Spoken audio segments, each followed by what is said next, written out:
This is not a bike review. This is not the best adventure bike, and you shouldn't fall in love with it.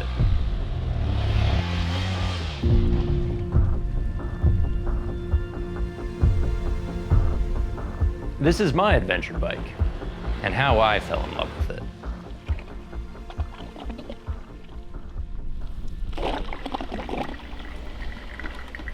Good morning, Montreal. You're listening to AM 650, the wake-up weather every hour on the hour.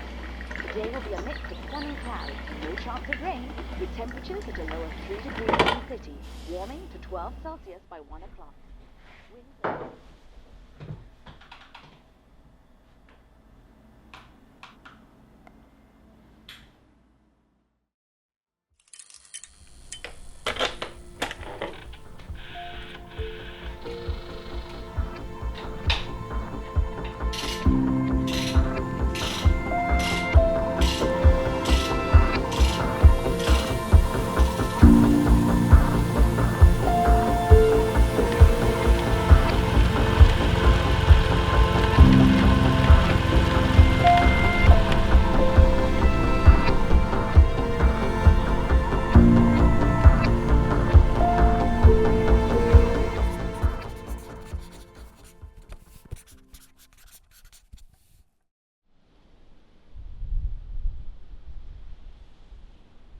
I've always hated the R1200GS. I know, and that is blasphemy for an adventure motorcyclist to say, but to me the F800 is the real hero of Bavaria's lineup. Lighter, taller, 21-inch wheel, 95% of adventure riders could make it through twice as many trails on this thing. How is that not the peak of adventure? True, it lacks some touring comfort. Although if you can sit from here to Siberia on an R1200, you could probably do it on an 8. Now, what really holds the F800 back is fuel capacity. It lacks the round-the-world range of its big brother. But then, BMW brought us the F800GS A. Their wannabe dirt bike got a massive 24-liter touring tank. Not so people could skip a few extra gas stops, but so they could make it to a gas stop, 450 kilometers away in some remote corner of the world. The big booty was matched with a more generous chest. This voluptuous fairing that houses some far-out electronics and completely shields my lower body from far-out weather. She's a curvy girl. She's everything the F800GS wasn't, everything the R1200GS isn't, and she had me at hello. Hold on. Now you should know up front that today's love story has more grandeur than usual. And not just because the F800GSA is a monumental bike, which it is, but because it's the last bike I'll review in Montreal. See, I'm moving to Vancouver, to a new chapter of Fortnine videos, and by the time this story is finished, I'll need to make a very real decision about which motorcycle to take with me. Anyway, let's get back to it. I like to think of the F800GSA as a GS1000. It feels as much like a smaller, cheaper 1200 as it does a larger, more expensive 800. And that's unusual, because the GSA is a whole lot closer to the latter. It runs on the same geriatric engine that we first saw in 2008, a 798cc parallel twin, which is the least interesting way to put 85 horsepower on the ground. This bike is not fast. Sure, it has plenty of speed to get you in trouble, but so does my Toyota Camry. Of course, F800s have always been geared low, and that made them great off-road, but also earned a reputation for being vibrational above 100 kilometers an hour. What's special about the GSA is an extra 33 pounds. All of a sudden it feels surprisingly planted and smooth compared to the base model, if a little bit slower. So the GSA is a bigger bike and better for it. And plus all the extra weight is stuff I would add in the aftermarket anyway. Larger tank, of course I want that. Wider fairing, fine. Comfier seat, very good. Bigger foot pegs, yes please. Dual controller for braking while standing, very good. Crash bars, of course. Auxiliary lights brighter than the sun, fantastic. Pannier racks, well, BMW charges the GDP of a small country for hard cases, so I'm glad to have the mounting points for my own soft shells. I also get the taller windscreen, but I'm kind of indifferent on that one. It just pushes air off my chest and onto my head. The handguards are also meh. It's a very good idea, but they're not strong enough to protect my digits off-road. Oh well, you can't win them all. Wait a second, that part was kinda misleading. I mean, yes, BMW's additions are mainly things I would add, but they're not everything I would add. BMW's crash bars are literally a half-assed job. I had to install the upper part myself. Also, the stock skid plate was cosmetic at best, so we installed this alt-rider one, along with the headlight guard, radiator guard, and side stand foot. Usually stock kickstands are good enough, but this spike suggests the Germans did not think about sinking kickstands. Anyway, just thought you should know. So, the F800 GSA is a smoother tourer than the regular 800. It also feels slightly slower both on and off road, but that's to be expected from a better prepared, bigger bike.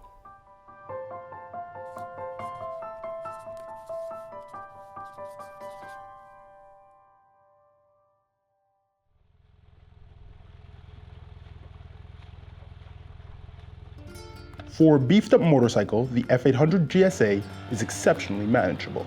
Taking bikes above 650 cc's, it ranks nimbler than 86% of the competition. This peculiar statistic according to the peculiarities of Ryan F9. Case in point, the new ride-by-wire throttle eliminates off-idle jerkiness. Ryan has never known a throttle so smooth and comments, "Though the engine is duller than a stack of thesauri, its torque and power delivery is the most unintimidating I've felt." This is considered a useful asset for a man who brings motorcycles to places like this. On the subject of tight spots, this steering lock is 7 degrees steeper than average. Ryan wants to say it's the biggest he's ever seen, although memories of the Africa Twin make him uncertain of the statement. The turning radius is greatly aided by the ability to disengage traction control and ABS. Even with rider aids left on, Ryan finds it uncommonly easy to snap out of the back end under throttle or braking. The F800 GSA handles tiny corners like a much tinier bike. Ergonomics of the 800 GSA are unusual. It's narrower than average between the legs. The seat height, peg height, and ground clearance are taller than normal. And the reach to the ground is exaggerated by the width of the comfort seat. Ryan appreciates a perched and poised riding position, as he is also taller than average. He often likens the feeling to that of a dirt bike, saying, "With the touring tank behind me, I'm riding a dirt bike so far as I can tell." The abnormal tank also allows for a lower and more rearward center of gravity, making the bike lighter for Ryan to pick up. This is a benefit for someone whose workout regime is decidedly subpar.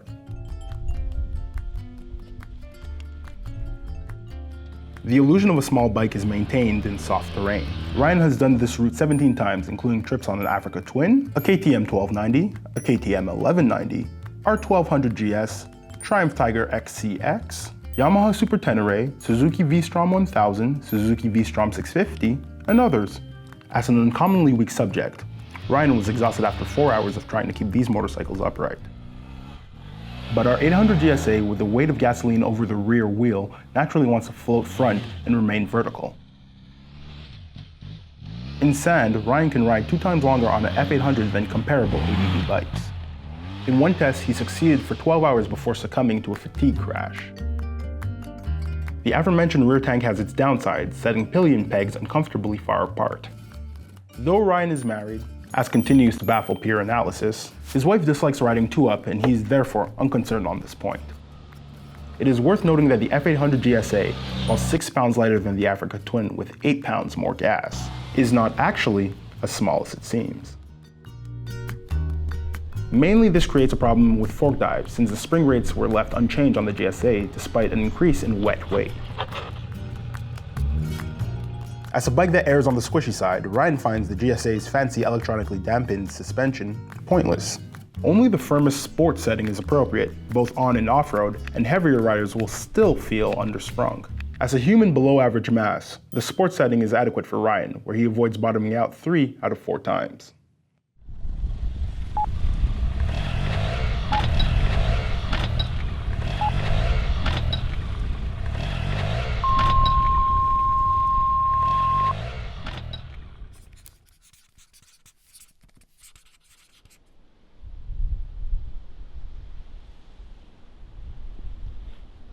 When an imperfect motorcycle meets an imperfect rider, well, you can get a perfect match. So let's do it.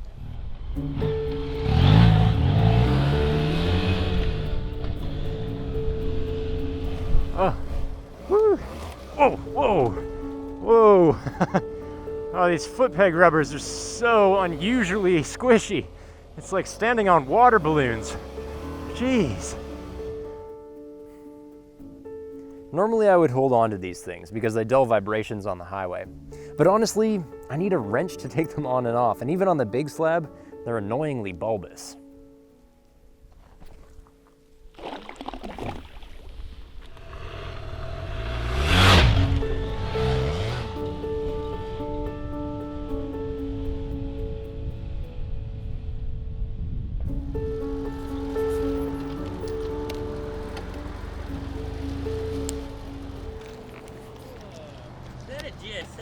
Yeah, it's a GSA, yeah. German luxury, eh?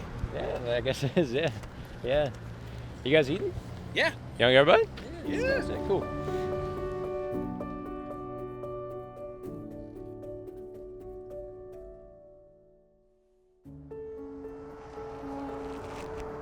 What is this thing? I don't know. Looks like a early 2000s dash that somebody sat on.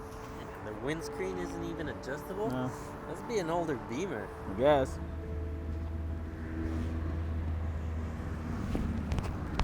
Excuse me, boys.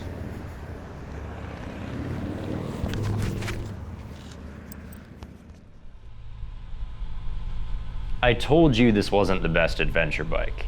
If you aren't so gangly, so predisposed to motocross, if you don't need to ride 450 kilometers on a tank and wouldn't want to on a slightly uncomfortable machine, you won't love the F800 GSA.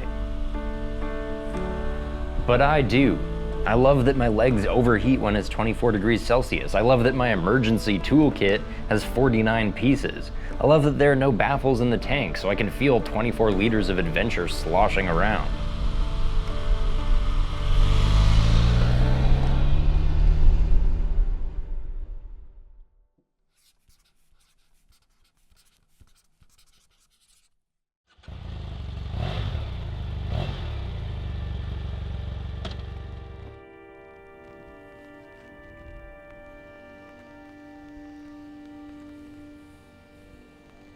If you want it, the hard-boiled truth is that the Africa Twin is better. KTM's 1090 can also match the GSA off-road while whipping it on the pavement. And yeah, even the V-Strom 1000 is superior in its own way. But I've learned that objective truths don't amount to a hill of beans in this crazy sport. For the rider I am, the F800 GSA is just right. And where I'm going, V-Strom can't follow. 9 chances out of 10 we'd both wind up stuck in a ditch. I'd regret that choice. Maybe not today and maybe not tomorrow, but soon, and for the rest of my life. We'll always have Montreal. So here's looking at you, kid.